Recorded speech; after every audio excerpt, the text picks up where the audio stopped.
दोनों का ख्याल रख रहे हैं। मैं ये भी उम्मीद करता हूं कि आप सभी लोग 1 घंटा बहुत अच्छी एक्सरसाइज कर रहे हो, अपने हार्ट अपने लंग को मजबूत कर रहे हो और अपनी इम्यूनिटी को बढ़ा रहे हो। तो चलिए शुरुआत करते हैं आज के इस सेशन के साथ। दोस्तों, हमने एक नए पर्व की शुरुआत की है जिसमें हमें अपने देश को फिर से दुनिया का सबसे महान ऐसा राष्ट्र या देश बनाना है। और इसका मतलब सिर्फ दुनिया की सबसे बड़ी इकोनॉमी, सबसे बड़ी अर्थव्यवस्था भारत बनाना है, वो तो है ही, कंपलसरी है। दुनिया का सबसे बड़ा इकोनॉमी या सबसे बड़ी अर्थव्यवस्था भारत बनाना है। लेकिन सिर्फ इतना ही नहीं, भारत ने हजारों सालों तक इस दुनिया में हर क्षेत्र में इस दुनिया का नेतृत्व किया है। हमें अपने देश को फिर से उस पायदान पे, उस स्थान पर लेके जाना है। यह हमारा संकल्प है। और आज ये संकल्प पूरा करने के लिए जो चीजें चाहिए वो आज भी हमारे सामने है, आज भी हमारे साथ है। इकोनॉमिक सुपर पावर बनने के लिए, सबसे बड़ी अर्थव्यवस्था बनने के लिए जो संसाधन चाहिए, जो रिसोर्सेज चाहिए, वो आज भी हमारे साथ है। हजारों साल पहले वो जैसे थे वैसे आज भी है। भारत को ऐसे बनाया है कुदरत ने, मानो अपने हाथों से इस माँ ने भारत देश को बनाया है। बट ये सब संसाधन है, ये सब जो रिसोर्सेस है, इसको डेवलप करने के लिए जो ब्रेन चाहिए, जो ह्यूमन रिसोर्स चाहिए, जो लोग चाहिए, तो दुनिया के सबसे बेस्ट डेवलप्ड ब्रेन भारतीय है। यानी ये जो हमारे पूर्वज है जिन्होंने हमारे देश को इतना महान बनाया था, उनका ही खून हमारी रगों में आज भी दौड़ रहा है। और यही दिख रहा है हर जगह। हर जगह अगर आप देखो, किसी भी विषय में अगर आप देखो, पॉलिटिक्स पॉलिटिक्स में अगर आप देखोगे तो अमेरिका, कनाडा, ऑस्ट्रेलिया, यूरोप, हर जगह हाई लोकेशन पे, हाई पोजीशन पे आज आपको भारतीय नजर आएंगे। जिस ब्रिटेन के बारे में, जिस अंग्रेजों के बारे में मैं हमेशा बुला बुला कहता रहता हूं, उन अंग्रेजों को, इन ब्रिटेन को भी आज कौन चला रहा है? तो एक भारतीय चला रहा है। हमारे एक भारतीय वहां के भी पंत प्रधान है। लेकिन सिर्फ पॉलिटिक्स नहीं, लेकिन एडमिनिस्ट्रेशन भी अगर आप देखोगे तो बहुत बड़े बड़े ऑर्गेनाइजेशन को लीड करना, उनको लेके जाना और उनको उनकी प्रगति करना, बहुत बड़ा करना, ऐसे कई सारे दुनिया के बड़े बड़े ऑर्गेनाइजेशन, दुनिया के मल्टीनेशनल कंपनीज हो, ऑर्गेनाइजेशन हो, वो भारतीय चला रहा है। शायद आपको पता नहीं होगा, लेकिन पेप्सी कंपनी को इतना बड़ा बनाने में एक भारतीय महिला का हाथ है। जो भारतीय महिला पेप्सी की प्रमुख थी कई सालों तक, और आज हम देखते हैं कितने सारे ऑर्गेनाइजेशन, कंपनियों के हमारे लोग प्रमुख है जो इसको बड़ा कर रहे हैं। सिर्फ इतना ही नहीं, अगर आप मेडिकल सेक्टर में भी देखोगे तो किसी भी देश में चले जाइए आप, स्विट्जरलैंड से लेके आप अमेरिका, न्यूयॉर्क चले जाइए, ऑस्ट्रेलिया चले जाइए, हर जगह आपको बेस्ट डॉक्टर अगर कोई देखेगा तो वो भारतीय होंगे, बेस्ट। ऐसे हर सेक्टर में हमारे ये लोग हैं, हमारे इतने डेवलप्ड ऐसे ब्रेन्स हैं। तो अगर हमें अपने देश को फिर से वो महान बनाना है, उस स्थान पे लेके जाना है, तो ये काम कौन करेगा? तो हमारे लोग करेंगे। यही लोग करेंगे जो आज हमारे भारत में बसते हैं। और ये जिन टैलेंट की मैं बात कर रहा हूं, जिन टैलेंट के मैंने अभी आपको नमूने दिए, एग्जाम्पल दिए, ऐसे टैलेंट हमारे हर जगह है। हमारे गांव में है, हमारे शहरों में, हमारे हर तहसील में। इनफैक्ट अभी यही लोग जो है वो अभी हमारे देश को वो उतना महान बनाएंगे, सुजलाम सुफलाम बनाएंगे। बहुत इंपॉर्टेंट रोल आने वाले दिनों में किसानों को होने वाला है। अभी हम देख रहे हैं कि दुनिया कितने बड़े संकट के कगार पे खड़ी है। अभी ये संकट इसलिए है क्योंकि हम बहुत गलत चीजों का इस्तेमाल कर रहे हैं। लेकिन इसको बंद कर जो सही चीजें आनी है, लानी है, जिसका इस्तेमाल करना है, जो ईंधन हो, खाना हो, पहनने के लिए या इस्तेमाल करने वाली चीजें हो, ये सभी आने वाले दिनों में आने वाले हैं खेतों से, सिर्फ खेतों से। सस्टेनेबल, जो हमारी जरूरतें भी पूरा करेंगे और धरती का ख्याल भी रखेंगे। किसान सबसे इंपॉर्टेंट पर्सन आने वाले दिनों में होने वाला है। और बाकी के हमारे सभी ब्रेन, किसान जो भी उगाएगा उससे वो चीजें बनाएगा। तो इसलिए आज हमारे देश की, आज हमारे इस संगठन की, एमसीएल की सबसे बड़ी रिस्पॉन्सिबिलिटी क्या है? तो ये जो लोग हैं, जो लोग हमारे देश को फिर से समृद्ध, फिर से महान बना सकते हैं, इन लोगों का ख्याल रखें, इन लोगों को पहले सक्षम करें। जिन बेसिक चीजों के साथ आज वो जूझ रहे हैं, जो बेसिक चीजें, जो बेसिक प्रॉब्लम्स, इश्यूज जो उनके लाइफ में है, उसको दूर करें। जो जो मिनिमम जो चीजें उनको चाहिए, जो व्यवस्था उनके चाहिए, उसका हम ख्याल रखें। जो जरूरत का उनका ख्याल रखें, इनके एक सस्टेनेबल इनकम का हम ख्याल रखें। उनको हर महीने एक अच्छी इनकम इन लोगों को आनी चाहिए ताकि उनके जीवन अच्छा हो। उसके साथ साथ उनके परिवार का ख्याल हमें रखना है। उनके जो बच्चे हैं उनका एजुकेशन का ख्याल हमें रखना है, उनके लिए काम करना है। उनके जो माता पिता है उनके लिए अच्छी मेडिकल सर्विसेज का हमें प्रावधान करना है, उसकी व्यवस्था करनी है। और एक बार उनका परिवार सुरक्षित हो गए, फिर ये वो लोग हैं जो भारत को हर क्षेत्र में कंट्रीब्यूट करेंगे। बिजनेस तो है ही, लेकिन ये रिसर्च, डेवलपमेंट, इनोवेशन, ये सब कुछ है ना। और ऑलमोस्ट हर क्षेत्र में हमारे भारतीय फिर अपने देश का नाम रोशन करेंगे। तो ये हमारी जिम्मेदारी है। और इसमें सबसे इंपॉर्टेंट फेज है ये पहली, सबसे पहला जो चरण है, ये पहला चरण है कि जिसमें हमें अपने देश को, अपने तहसील के हर स्टार्टअप को एक 10,000 करोड़ की कंपनी बनानी। बहुत इंपॉर्टेंट है, क्योंकि ये वो फेज है, ये वो काम है, ये वो हमारी जिम्मेदारी है कि जिसके तहत हम इन लोगों की जो भी आज की प्रॉब्लम्स है उसको दूर करने वाले हैं, जो जरूरतें उनके हैं वो उसको पूरा करने वाले हैं। जो 100% एम्प्लॉयमेंट हो या बच्चों के लिए एजुकेशन की व्यवस्था है, बाकी जो कुछ करना है ना हमें, वो तब मुमकिन है इस पूरे प्रोसेस में, जब हम 10,000 करोड़ की कंपनी बनाएंगे। इस सब में वो प्रॉब्लम सॉल्व होने वाले हैं। लेकिन दोस्तों, उससे भी ज्यादा गंभीर आज ये है कि आज परिस्थिति बहुत भयानक, बहुत खराब हो रही है इस क्लाइमेट चेंज की वजह से। हमने देखा कि यूनाइटेड नेशंस ने, आईपीसीसी ने जो रिपोर्ट दिया, जो हाल ही में जो लेटेस्ट रिपोर्ट दिया, उसके दो पार्ट थे। एक पहला जो भाग था, पहला पार्ट था, वो 2021 में आया था। उस पार्ट में उन्होंने बताया कि क्यों बढ़ रहा है सब कुछ, क्यों दुनिया ऐसे संकट की तरफ जा रही है, क्यों क्लाइमेट चेंज हो रहा है, इस सब कुछ उन्होंने इसमें विशद किया है।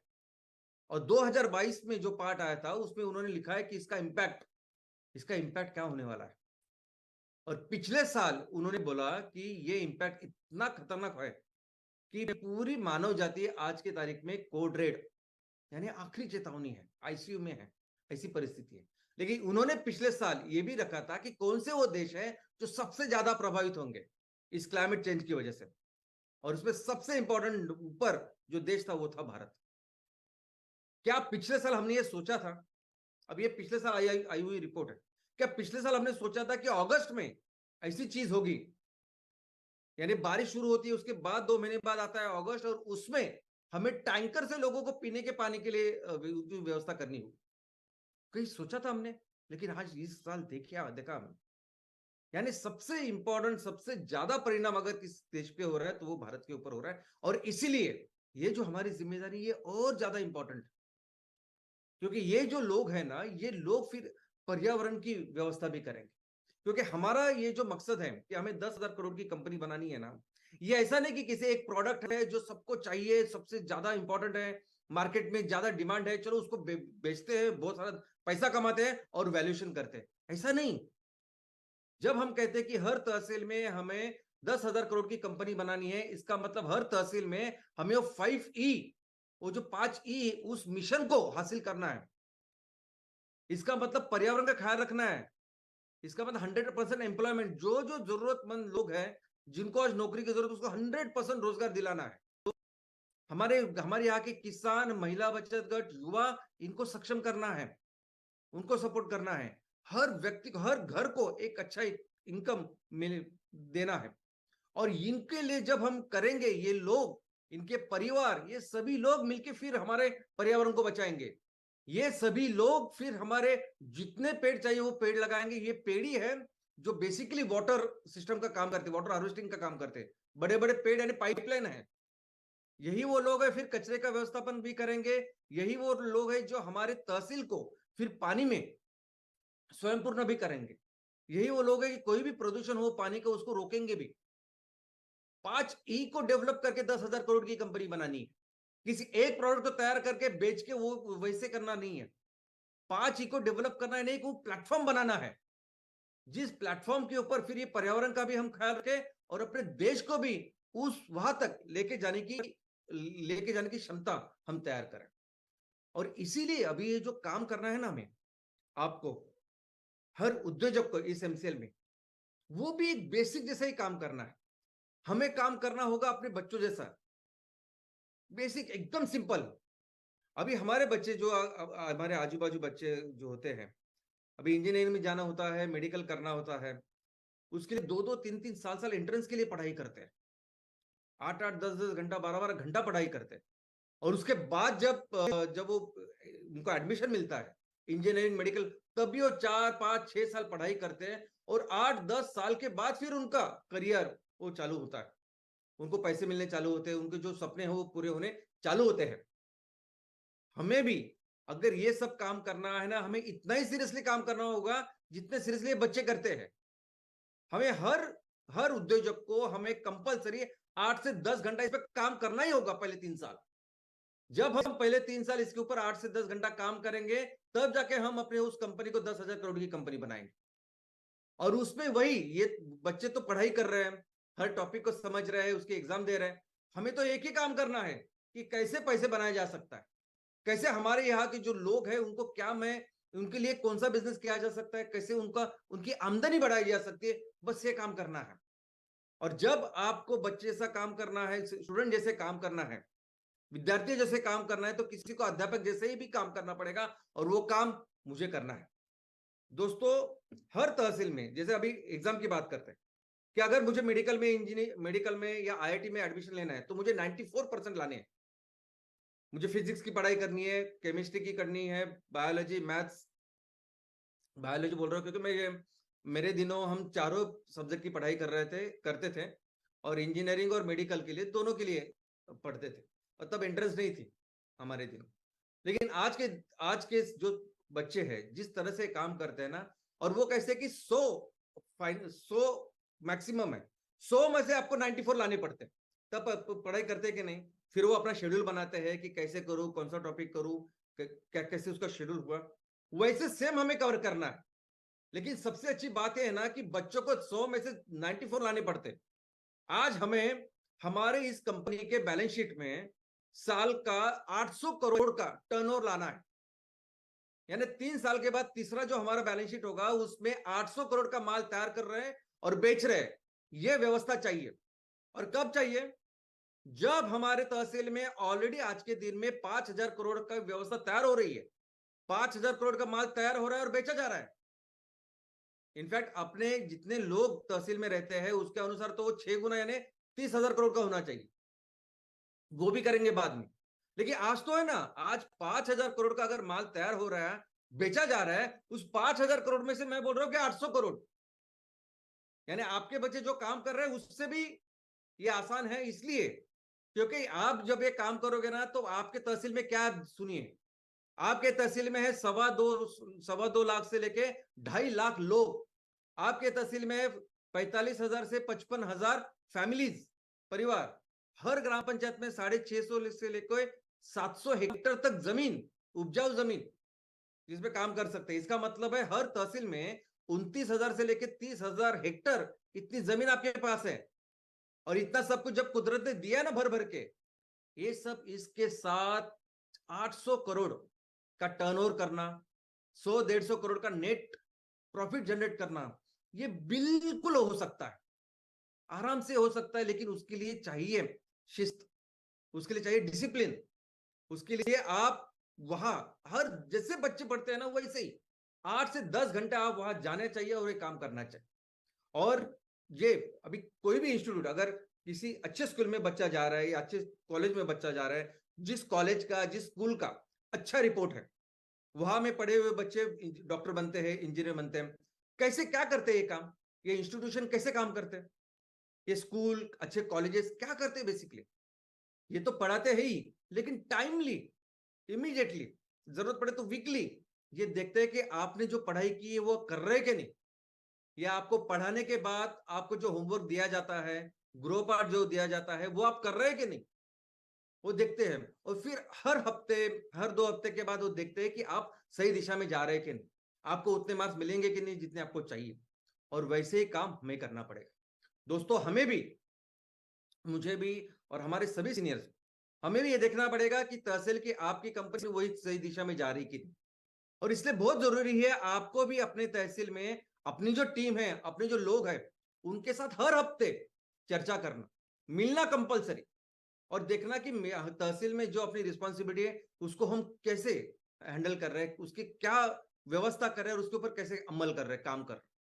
और यही काम है हमारे सीनियर्स का, जो हमारे सीनियर कंसल्टेंट्स है, जो प्राइम कंसल्टेंट्स है उनका, कि हर हफ्ते उन्होंने देखना चाहिए कि हमारे तहसील में ये जो है, और एक्चुअली स्टूडेंट जैसा हमने देखना चाहिए इस परिस्थिति के ऊपर।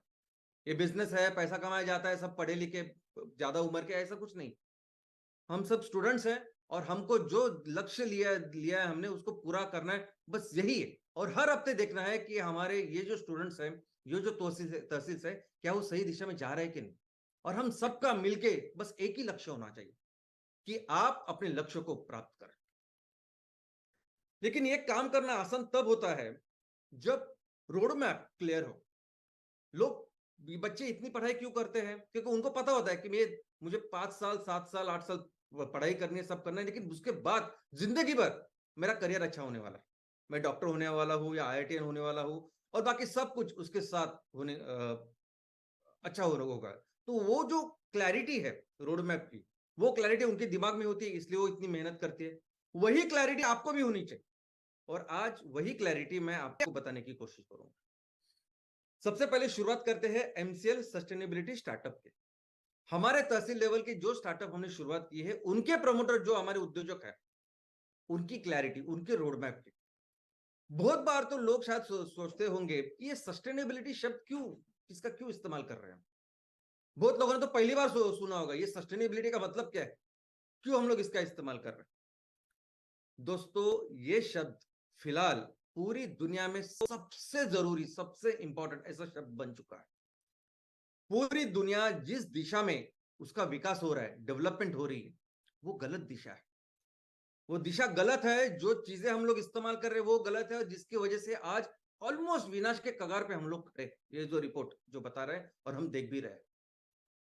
और इसीलिए अभी पूरी दुनिया को जरूरत है कि ये जो विकास हो वो सही दिशा में हो, ऐसी चीजों के साथ हो, ऐसे ईंधन के साथ हो, ऐसे खाने के साथ हो, ऐसे इस्तेमाल करने की चीजों के साथ हो कि जो हमारी जरूरत भी पूरा करे, जरूरतों को भी पूरा करे, और इस दुनिया का ख्याल भी रखे आगे, कि फिर हजारों सालों तक, लाखों सालों तक ये दुनिया ऐसे ही चलती रहे जैसे पिछले 450 करोड़ साल से ये दुनिया चल रही है।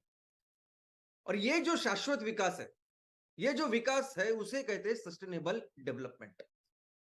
तो हमारा ये जो स्टार्टअप है, वो बेसिकली हमारे तहसील में जो विकास हो रहा है उसको शाश्वत विकास की ओर लेके जाने वाला है। और दूसरी बहुत ही महत्वपूर्ण चीज ये है कि जब आप इस शब्द का इस्तेमाल करते हैं सस्टेनेबिलिटी का, तो उसमें आप सब कुछ जो कर सकते हैं जिसकी जरूरत है शाश्वत विकास के लिए। यानी हो सकता है कल हम सस्टेनेबल एजुकेशन में काम करें, सस्टेनेबल इंफ्रास्ट्रक्चर में काम करें, सस्टेनेबल रियल एस्टेट हाउसिंग उसमें काम करें। तो सभी ये जो ऑप्शंस है, सभी जो सेक्टर्स है, ये आपके लिए खुल जाते हैं।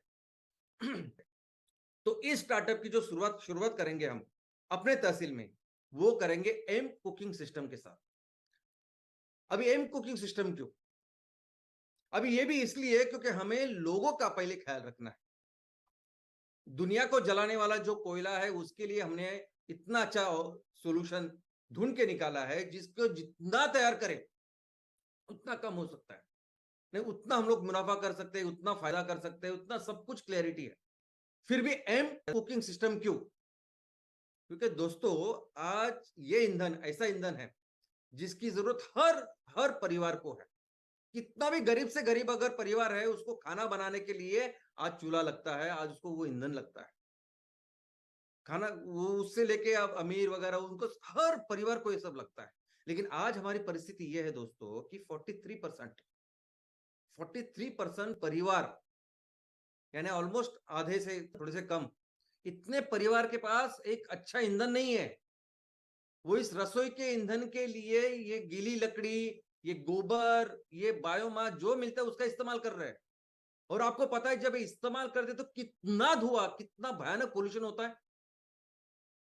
ये इतना बेसिक और इतना ज्यादा पोल्यूशन कर रहा है, जिसका जिसका सबसे ज्यादा विपरीत परिणाम हो रहा है हमारे बच्चों के ऊपर और महिलाओं के ऊपर, जो महिला काम करती हो। आपको पता है कि WHO जो जागतिक आरोग्य संगठन, अगर कहीं जाएंगे किसी सोसाइटी में, आपको देखना है कि उस सोसाइटी का स्वास्थ्य कैसा है, तो इंडिकेटर क्या है? नंबर 1 इंडिकेटर, ओनली इंडिकेटर, कि उस सोसाइटी में देखिए माता और बच्चों की का स्वास्थ्य कैसे है।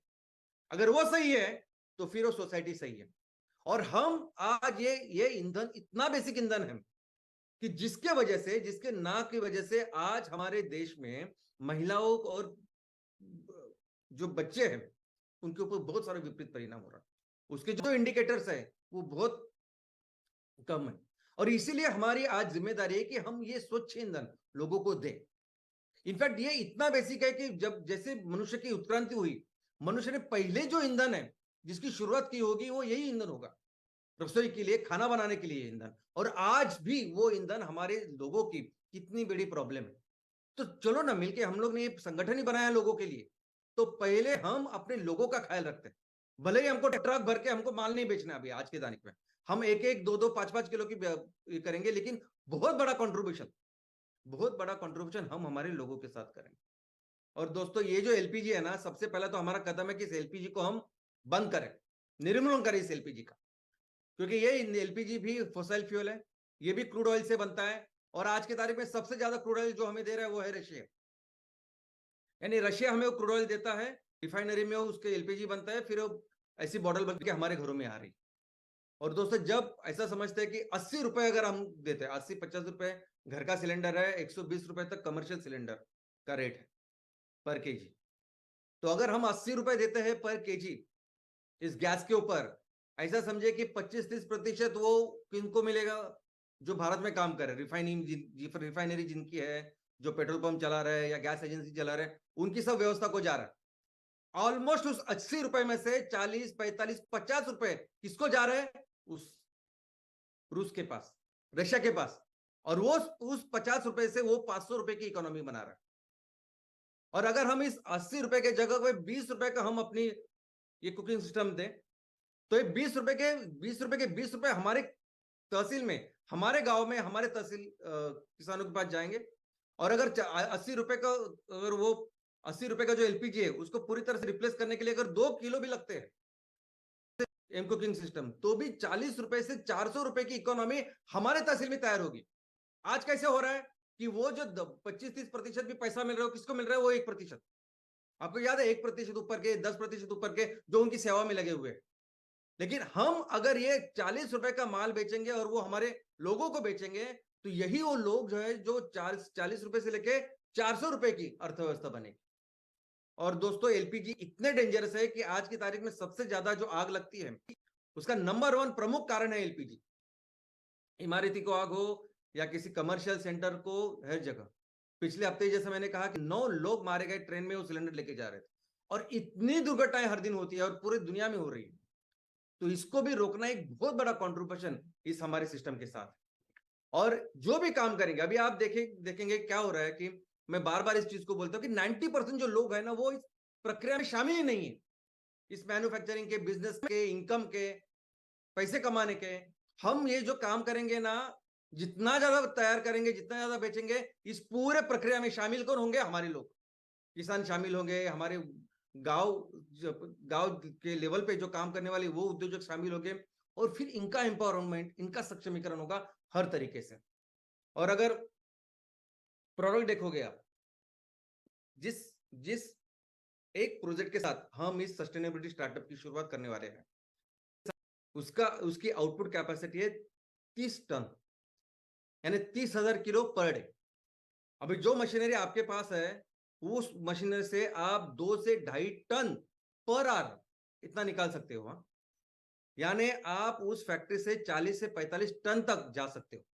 लेकिन हम बात करते सिर्फ 30,000 किलो की या 30 टन की। 30 टन हमें ये माल तैयार करना है। और ये जो प्रोडक्ट आज है, ये प्रोडक्ट समझिए कि देखो, कोई भी बिजनेस आप करो, वो बिजनेस कितना चलेगा, कितना आगे जाएगा, आप कितना पैसा कमाओगे, किसके ऊपर डिपेंड होता है? प्रोडक्ट के ऊपर। ओके, अब वो प्रोडक्ट कितना जरूरी है मार्केट में, उसकी क्या डिमांड है, वो किस पे डिपेंड होता है कि आपका ये जो प्रोडक्ट है वो कौन से प्रॉब्लम सॉल्व कर रहा है, कैसे लोगों की जिंदगी बेहतर बना रहा है। अगर वो सबसे ज्यादा गहरे प्रॉब्लम सॉल्व कर रहा है, ज्यादा प्रॉब्लम सॉल्व कर रहा है, तो ये बहुत अच्छा बिजनेस आपका कर सकता है। और आज की तारीख में ये जो एमपीलेट्स है, ये जो कुकिंग सिस्टम, ये इतना इंपॉर्टेंट है। ये ऐसा प्रोडक्ट है ना कि अगर आप सोने का बिजनेस करते हैं ना, उससे भी बेहतर ये बिजनेस आज की तारीख में है। इतनी जरूरत है लोगों को। यानी ये स्वच्छ, यानी हमारी धरती का ख्याल रखेगा, पर्यावरण का ख्याल रखेगा, किसानों का ख्याल रखेगा, लोगों का ख्याल रखेगा, आप एकदम सुरक्षित हो। यानी जो बोलोगे वो सब पॉजिटिव में है। इसकी इतनी डिमांड है कि आप हमारे तहसील में जितनी जरूरत है ना, उससे भी ज्यादा अगर आप एक्सपोर्ट भी करना है तो हर जगह कर सकते हो, ऐसी जरूरत है। अमेरिका, यूरोप से लेके हर प्रोडक्ट। तो ऐसा प्रोडक्ट हमें तैयार करना है और उसको बेचना है। और हर दिन कितना तैयार कर रहे हैं हम लोग? 30 टन, 30,000 किलो। और ऐसा समझिए जो एमएसएस प्रमोटर है उनको 5% इनकम है इस सेल करने का। और इसका मतलब है हर किलो के ऊपर उनको 90 पैसे से लेके 1 रुपया मिलने वाला है। तो अगर 90 पैसे से 1 रुपया मिले गए तो 30,000 किलो जब हम तैयार करेंगे और बेचेंगे, इसका मतलब है 27,000 से लेके 30,000 पर डे हमारे एमएसएस प्रमोटर का इनकम है, पर डे। और यही इनकम जब आप साल का कैलकुलेट करते हो, जब ये प्लांट हमें 360 दिन चलाना है, तब एक सिंगल एमकोल के इस प्लांट से 97 लाख से लेके 1,08,00,000 हमारा इनकम है, यानी आपका इनकम, एमएसएस प्रमोटर का इनकम। और इसके अलावा जो इक्विटी बनेगी, जो फैक्ट्री में हम लोग मैन्युफैक्चरिंग करेंगे और उससे जो इक्विटी जनरेट होगी, जिसमें आपका 10% इक्विटी है, वो आपको 25 से 30 लाख रुपए देंगे। इन दोनों आप देखोगे तो 1,10,00,000 से लेके 1,30,00,000 एक प्लांट के बारे में मैं बोल रहा हूं। और सबसे जरूरी यह है, एक स्वार्थ है और एक परमार्थ है। स्वार्थ हमने देखा, लेकिन परमार्थ देखिए ना, अभी हमारे इस प्लांट की वजह से किसानों को कितना हो रहा है, बाकी लोगों को कितना मिल गया, वो कैलकुलेट नहीं करते। सिर्फ सीएसआर, जो पैसा एमसेल के पास बचेगा ना, सबको देने के बाद, जो इंटरेस्ट है, जो फंडिंग है, उनको देने के बाद भी जो बचेगा, उसमें से 20% जब एमसीएल उसको देगी, तहसील को देगी, तो 30 से 40 लाख रुपए लोगों के लिए हम तैयार करेंगे एक प्लांट के साथ। ये वो प्लांट है, वो प्रोडक्ट है। और दोस्तों आपको अंदाजा नहीं, आप, मैंने देखा है कि 5-5, 10,000, 15-15 हजार जरूरत होती है स्कूल के लिए। और वो 10,000 भी टाइम पे नहीं मिलते, टाइम पे नहीं मिलते ही नहीं है वो। ऐसी बेसिक जरूरत है हमारी तहसीलों की, गांव की होगी। मैं एकदम जनरलाइज नहीं बोलता, लेकिन ऐसी जगह पे जब हम 30 लाख, 40 लाख रुपए हर साल जब हम जनरेट करेंगे हमारे लोगों के लिए, तो आपको पता ही नहीं, आपको समझेगा ही नहीं कि कितना बड़ा कंट्रीब्यूशन है होगा। यानी इससे जो खुशी होगी, इससे जो परमार्थ का जो आनंद होगा ना, ये पैसे के साथ कंपैरिजन ही नहीं कर सकते। और वो भी आप कर रहे हैं अपने तहसील के साथ। तो ये जो इनकम है ना, एक प्रोडक्ट के साथ, एक प्रोजेक्ट के साथ, जो एम कुकिंग सिस्टम का प्रोजेक्ट है दोस्तों, तो 1,10,00,000 से लेके 1,30,00,000, ये एक प्रोजेक्ट के ऊपर है, एक यूनिट के ऊपर है। और आप कहीं भी कुछ भी करियर करो, देखो आपको ये पहला प्रोजेक्ट है, इतनी मेहनत करो, इतनी मेहनत करो कि इसके एक्सपर्ट बन जाओ। कम से कम 2 से 3 प्रोजेक्ट आपको एम कुकिंग सिस्टम के लगेंगे, तब जाके तहसील की जो जरूरत है उसको पूरा करेंगे हम। पहला जब जो सीबीजी का प्रोजेक्ट होगा उसमें भी इतनी मेहनत करो, क्योंकि सीबीजी को जितने ग्राम पंचायत उतने लगाने हैं, एमकोल के जितने चाहिए उतने लगाने हैं। पहले उस पर बहुत अच्छी मेहनत करो, काम करो। पहला जो एम कैफे लगेगा आपके तहसील में, उसके ऊपर मेहनत करो, एक्सपर्ट हो जाओ, क्योंकि उसमें बहुत सारे बाद में लगाने हैं। ये आपका जो करियर है ना, वो करियर के साथ किसी भी दूसरे करियर के साथ आप कंपैरिजन करो। कोई आईएएस आईपीएस भी बनेगा तो उससे बहुत बड़ा करियर होने वाला है आपका, क्योंकि आप भारत देश में हो। हम सभी लोग भारत देश में, इतना है सब कुछ करने के लिए हमारे गांव में, लोगों के पास। और ये दुनिया का बेस्ट करियर होने वाला है। लेकिन दोस्तों, इसके आगे मैं आपको कुछ दिखाना चाहता हूं, जरा ये देखिए।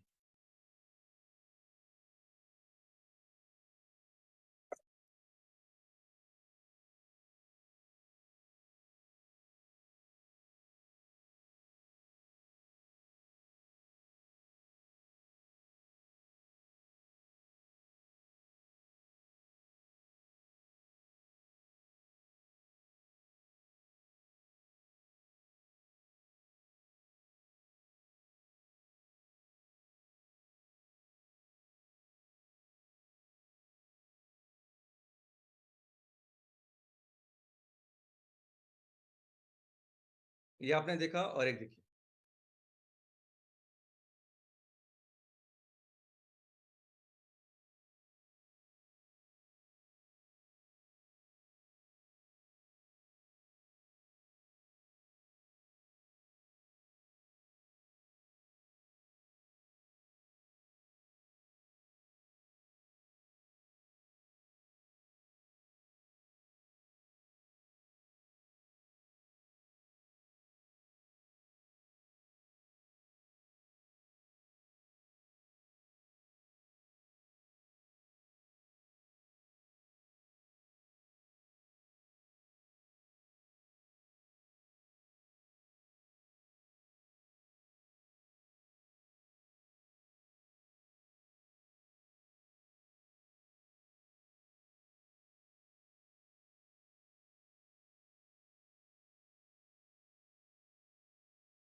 तो क्या था ये? तो ये था एम्पावर, ये थी बिजली, ये थे हमारे जनरेटर्स जो चलेंगे इस प्लेट के ऊपर। ये जो बड़े बड़े पहाड़ों पे बिजली नहीं होती, ये बड़े बड़े ट्रांसमीटर, इतने बड़े बड़े जो जो व्यवस्था होती है ट्रांसमिशन की, वो लेनी पड़ती है, यहाँ वहां जंगलों में जो जाती नहीं। अभी भी कितने सारे जंगल में रहने वाले या पहाड़ों में रहने वाले हमारे लोग हैं जिनके पास बिजली नहीं है। हम बिजली बनाएंगे, ये बिजली हम बनाएंगे, हम उनको देंगे। कितने में बिजली मिलती है आज, कितने पर यूनिट आप देते हो ना, तो उतना लेंगे हम, क्योंकि वो पैसे किसको देने वाले, किसानों को ही देने वाले। भले हमें पैसे कम मिले, भले उसके लिए पिलेट ज्यादा लगे, बिजली कम मिले, लेकिन पैसे के लिए नहीं कर रहे हैं ना हम लोग साहब। कोई भी ऐसी इंस्टीट्यूशन हो, व्यवस्था हो, जगह हो कि जहां आज लोगों को बिजली की जरूरत है और नहीं है कोई साधन, तो कोई जरूरत नहीं है डीजल के ऊपर आपको डीजल जनरेटर तैयार करने की। हमारी इस एम पिलेट से हम हर जगह जहां जरूरत है वहां बिजली लाएंगे। हमें हमारे गांव को जहां जरूरत है, हमारे बच्चों को, हमारे मेडिकल फैसिलिटी को जहां जरूरत है वो बिजली लाएंगे। ये हमारा आने वाला है और ये सब आप करने वाले। लेकिन सिर्फ इतना ही नहीं है, और एक बात देखिए आप,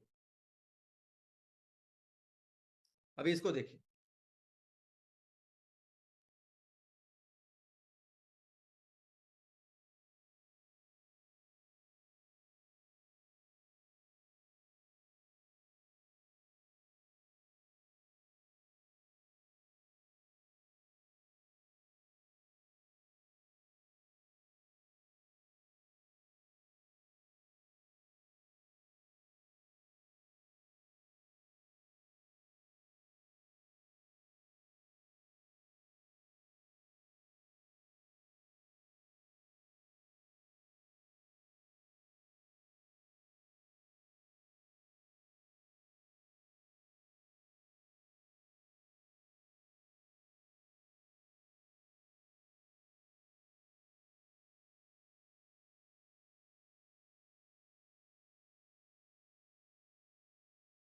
ये क्या है?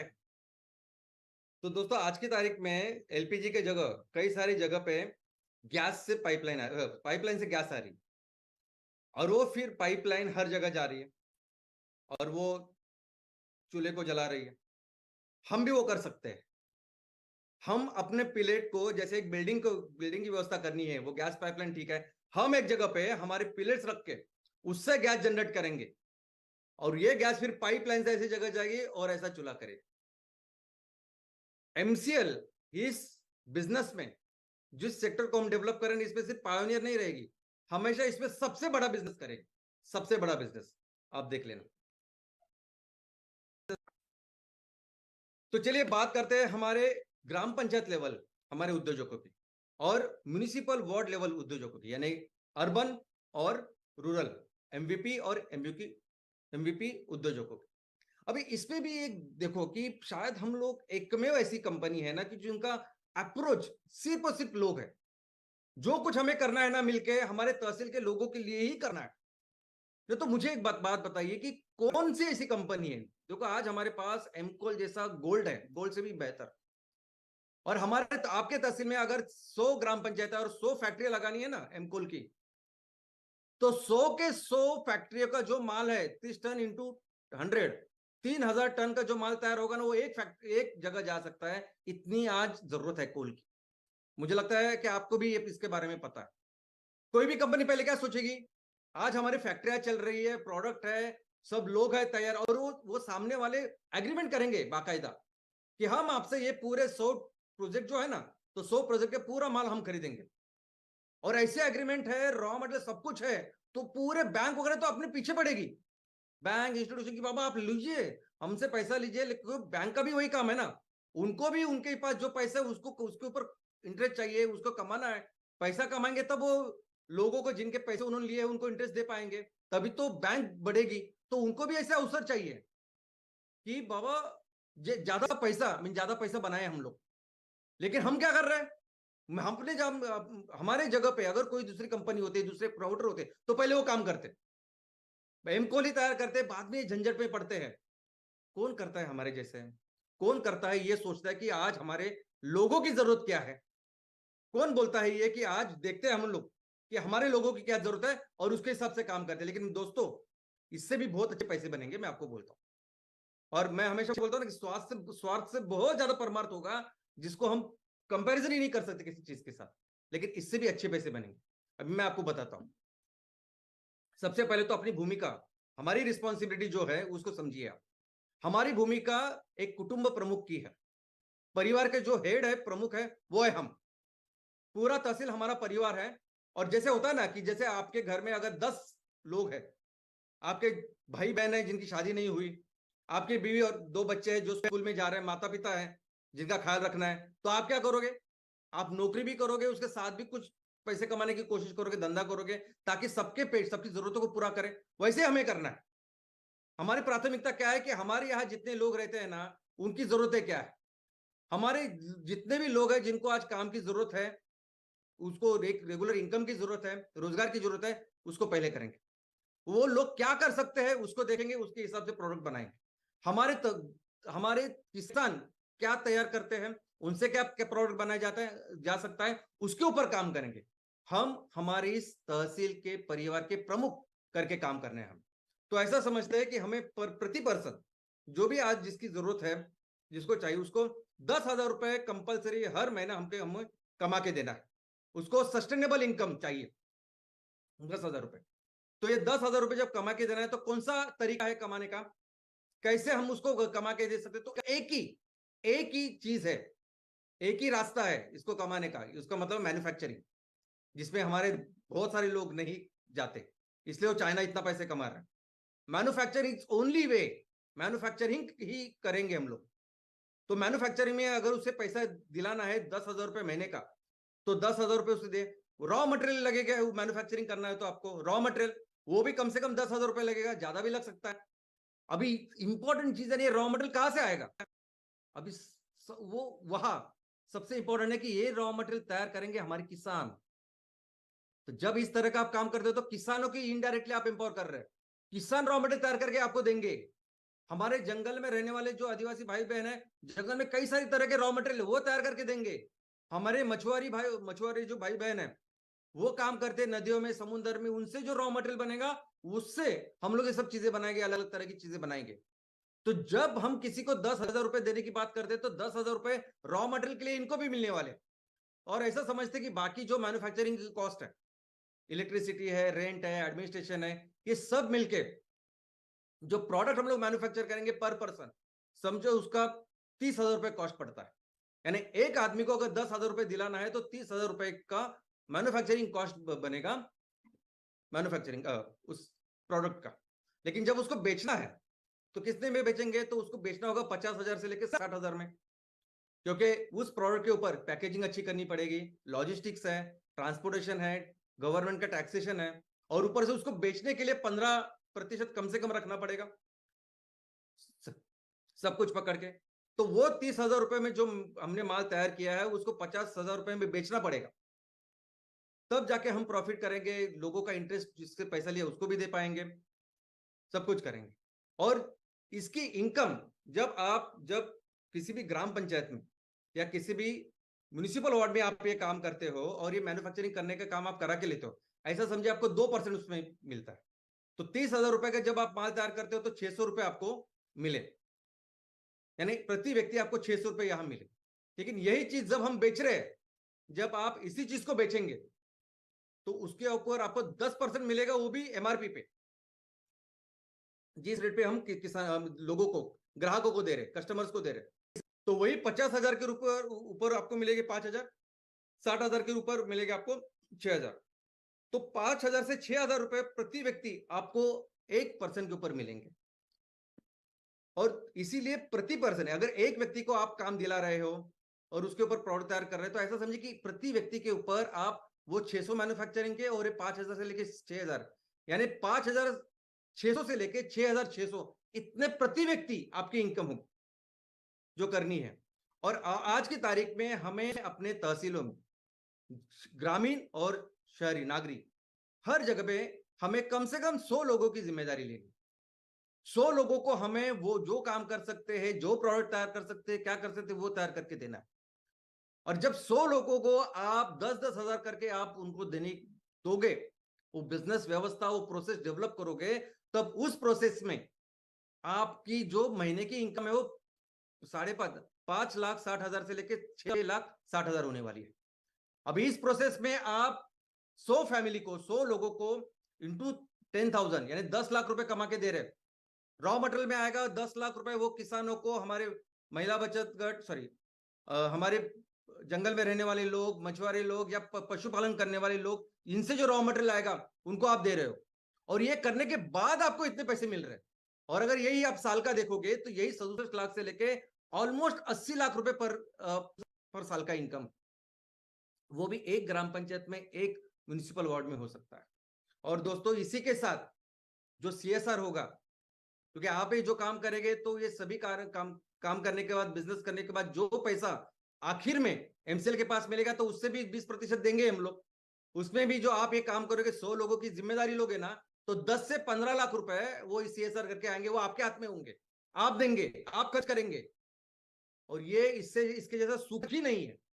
साल में अगर एक ग्राम पंचायत के लिए 10 से 15 लाख आप खर्च कर रहे हो, या एक म्युनिसिपल वार्ड में, और बेसिक बेसिक चीजों के लिए, पीने का पानी हो सकता है, कुछ एजुकेशन की व्यवस्था हो सकती है, बेसिक बेसिक चीजें, ये बहुत बहुत बड़ा काम करेगा। और हमें 3 साल में, जैसे हमारी जरूरत है, 3 साल में 500 लोगों को एम्पावर करना है। अभी इसमें वो महिलाएं भी हो सकती है कि जो अपने पति का हाथ बढ़ाना चाहती है। उसमें एक घर में 2-3 लोग हो सकते हैं कि जिनको काम की जरूरत है। सबको, वो सब पकड़ के हमें 500 लोग, यानी 500 यानी एक फैमिली का एक पर्सन नहीं, जितनी भी जरूरत है उतनी वो करना है, वो कंट्रीब्यूट करे। ये हमारा आगे का 3 साल का टारगेट है, ये पहला फेज का टारगेट है जो हमें हर ग्राम पंचायत में और वार्ड में करना है। और इसका अगर आप इनकम देखोगे ना दोस्तों, 500 लोगों की जब जिम्मेदारी हम लेते हैं और वैसी बिजनेस व्यवस्था का, मैन्युफैक्चरिंग का व्यवस्था तैयार करते हैं ना, तो 28 लाख से लेके 33 लाख रुपए पर महीने का इनकम है। 3 करोड़ 36 लाख से लेके 3 करोड़ 96 यानी ऑलमोस्ट 4 करोड़ साल का इनकम है। इसको आप किसी भी दुनिया की जितने भी बाकी की दूसरी करेंसीज है ना, डॉलर है, पाउंड है, कुछ इसमें कन्वर्ट करो, फिर भी दुनिया का बेस्ट ये सीटीसी है, बेस्ट इनकम है।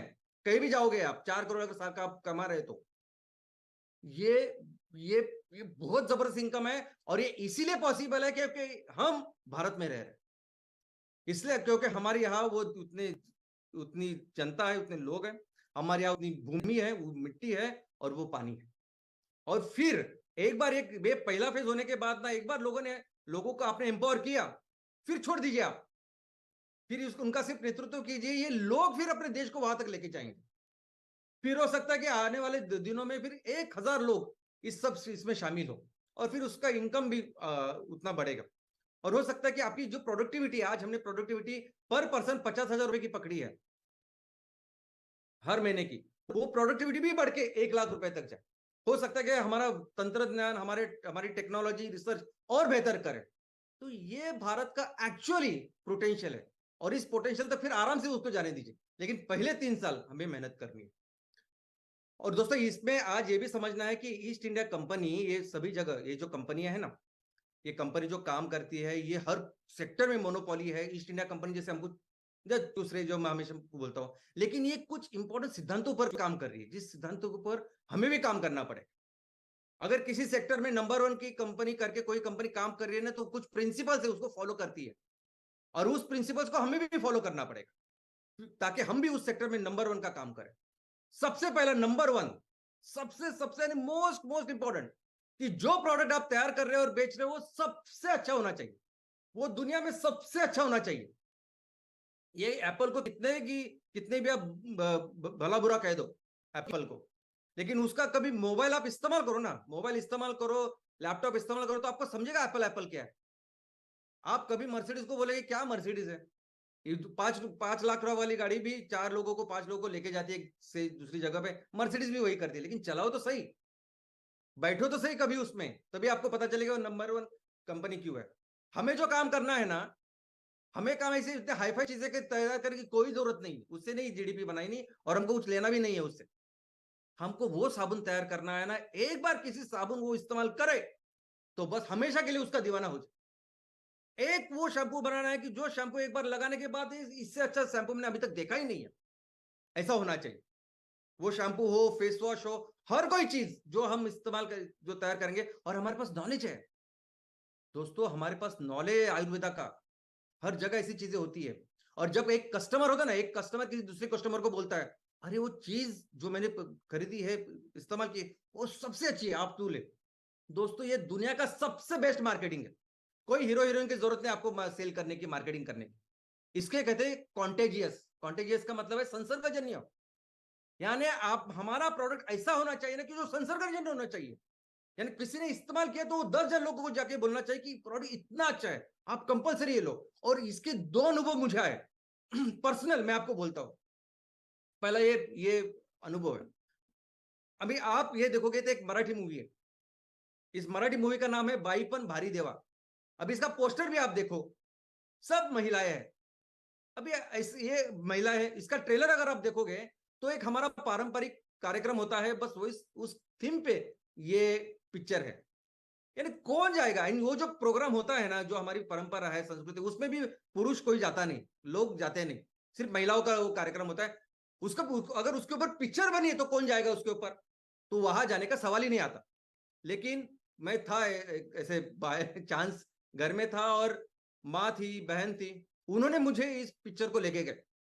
4 बजे का पिक्चर था, लेकिन दोपहर का ज्यादा हाउसफुल नहीं होता, पूरा हाउसफुल था वो थिएटर। मुझे पकड़ के कम से कम 4 से 5 ही पुरुष हो गए, बाकी कोई पुरुष नहीं था, सब महिलाएं थी। लेकिन दोस्तों जब मैंने पिक्चर देखा देखा उसके बाद इमीडिएटली बाहर आने के बाद मैंने कम से कम मेरे 4 5 6 दोस्तों को, करीबी दोस्तों को मैसेज किया कि कंपलसरी आप अपने परिवार के साथ जाओ और ये मूवी देखो, पिक्चर देखो। दोस्तों सिर्फ 28 दिनों में बनी है मूवी, सबसे लो कॉस्ट में बनी है मूवी। लेकिन हमारे मराठी में जो जितने भी मूवी थे ना आज तक, सबके रिकॉर्ड उसने ब्रेक कर दिए। और ऐसा नहीं कि बहुत मार्केटिंग की उसकी, कुछ भी नहीं, लोगों ने इसको बड़ा बनाया। ऐसा ही एक एग्जांपल। यानी हमारा ऑफिस जहां है उसके बाजू में ही एक ऐसे माटुंगा में ऐसे वेफर मिलते हैं, केले के वेफर। और वो बेक्ड है इसलिए मुझे, तो मैंने मैंने सोचा ट्राई करूं उसको। और वो ट्राई करने के बाद जैसे भी मैंने उसको लिए, क्योंकि फ्राइड नहीं है, बेक्ड है, और एक पुराना होटल है मैसूर करके, तो वहां वो लिए। लेकिन ये इतने सुंदर है कि हर दिन अभी शाम के चाय के साथ मैं बस यही लेता हूं, और सबको पता है। और मैंने अभी तक कम से कम 10 लोगों को बोला होगा। तो दोस्तों बात यह है ना कि हमें भी जो प्रोडक्ट बनाने हैं, तो प्रोडक्ट भले ही साबुन जो बनते हैं अलग अलग जगह पे 500 अलग अलग तरह के सबसे बेस्ट बनते हैं, अच्छे बनते हैं, बेहतर, लेकिन उनसे भी बेस्ट ऐसे 25-30 साबुन हमें लाने पड़ेंगे। और वही साबुन का निर्माण एमसीएल के ब्रांड के अंदर जम्मू कश्मीर से लेकर तमिलनाडु में होगा, तमिलनाडु तक होगा।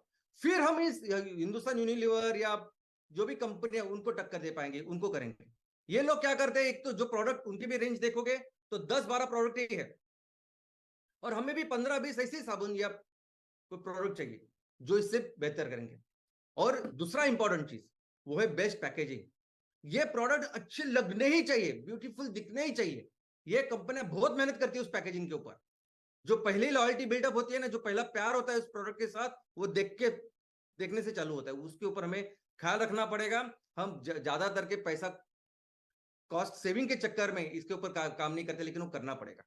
और फिर बाद में क्या करते हैं लोग, एक अच्छा प्रोडक्ट, एक अच्छी पैकेजिंग, फिर मार्केटिंग मार्केटिंग मार्केटिंग। दुनिया जितने भी भारत में जितने भी हीरो हीरोइन है, फिर वो साबुन के इस्तार में लगा देते, वो जो अपना टॉयलेट बिलेट उसको साफ करने के इस्तार में सभी हीरो हीरोइन लगाते। फिर वो पान मसाला होता है, मुझे पता नहीं कितने रुपए का आता है, लेकिन वो पान मसाला अमिताभ बच्चन से लेके अक्षय कुमार हो, शाहरुख खान हो, अजय देवगन हो, सब लोग वो उसको बेचने लग रहे हैं। और एक बात समझिए, ये जो जीडीपी बनती है ना, पैसा बनता है छोटे छोटे प्रोडक्ट से ही बनता है। ये कार बेचने के लिए कोई हाई फाई हीरो नहीं रहता ज्यादा कुछ, और जो इतना ज्यादा मार्केटिंग भी नहीं होती उसकी। ये जो छोटी छोटी चीजें ना जो मैं बोल रहा हूँ कि हमें करना है, इससे ही जीडीपी बनती है, और इससे ही ये लोग इतने पैसे कमाते हैं।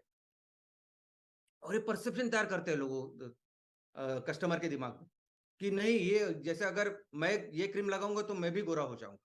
हमें ये नहीं करना है। हमें जो मार्केटिंग करनी है ना, वो नेक्स्ट लेवल की मार्केटिंग करनी है। हमें जो मार्केटिंग करनी है, तो मार्केटिंग करनी नहीं है, आंदोलन तैयार करना है। ये जो 5V मिशन के लिए हम लोग काम कर रहे हैं ना, उस 5V मिशन में ये उपभोक्ता सब लोग इसमें शामिल होने चाहिए। और इसीलिए हर ग्राम पंचायत में, हर म्युनिसिपल वार्ड में हमारे वो सैनिक खड़े होने चाहिए, जिन्होंने 5V मिशन के बारे में बोलना चाहिए। और ये उपभोक्ता, ये कस्टमर, उनके लिए तो कर रहे हैं हम लोग, ये उपभोक्ता भी है, ये निर्माता भी है, यही वो लोग हैं। और नहीं चाहिए हमें वो अमीर लोग, वो जो हमारे जो 90% लोग हैं जिनकी जरूरत है आज, उसके ऊपर फोकस करेंगे तो भी चलेगा। लेकिन ये काम करना जरूरी है, एक आंदोलन करना जरूरी है, और छोटे छोटे चीजों से हमारे लोगों की जरूरतें पूरी हो जाएंगी। और जैसे अगर मुझे एडमिशन मिलना करना है, मुझे 94% चाहिए, और 94% के लिए मुझे क्या करना है, 8 से 9, 8 से 10 घंटा काम करना है, और यही चीजें करनी है। वैसे ही आपको अगर 3 साल में ये कंपनी 10,000 करोड़ की बनानी है, उसके आगे बड़ी करनी है जितना हमारा पोटेंशियल है, तो सबसे इंपॉर्टेंट फाउंडेशन जो है वो है 60% हमारे तहसील के जो ग्राहक उपभोक्ता लोग हैं वो हमारे साथ इस आंदोलन में शामिल हो। ये सबसे जरूरी है, ये सबसे जरूरी है, सबसे इंपॉर्टेंट है। और इसलिए मैं जो कहता हूं ना, ये आपको करना जरूरी है। देखो, मैं पूरी पढ़ाई के साथ आपको जो बताया हूं, बस आप वो करिए। बस आप वो सैटरडे सेशन करिए, हर हफ्ते खड़े रहिए अपने लोगों के लिए, पूरी जान लगा कर एक जी। पहले, दूसरे, तीसरे, चौथे, पांचवें हफ्ते बाद में लोग जैसे जुड़ेंगे ना, आपको किसी मार्केटिंग की, कोई भी मार्केटिंग किधर भी करे, हमें कुछ चिंता करने की जरूरत नहीं। ये इतना महान है। जो हम कहते हैं ना, बस उस जो गृहपाठ हम लोग आपको बोल रहे हैं, जो होमवर्क हम आपको बोल रहे हैं, जो काम करने के लिए बोल रहे हैं, बस आप करिए। बाद में ये आप करने के बाद आपकी कंपनी की, आपकी कंपनी 3 साल में वात लेने की जिम्मेदारी हमारी, हम करेंगे इसको। और मिलके फिर हम फिर से अपने देश को दुनिया की सबसे बड़ी अर्थव्यवस्था बनाएंगे, और सिर्फ अर्थव्यवस्था नहीं, दुनिया का सबसे महान राष्ट्र बनाएंगे। धन्यवाद।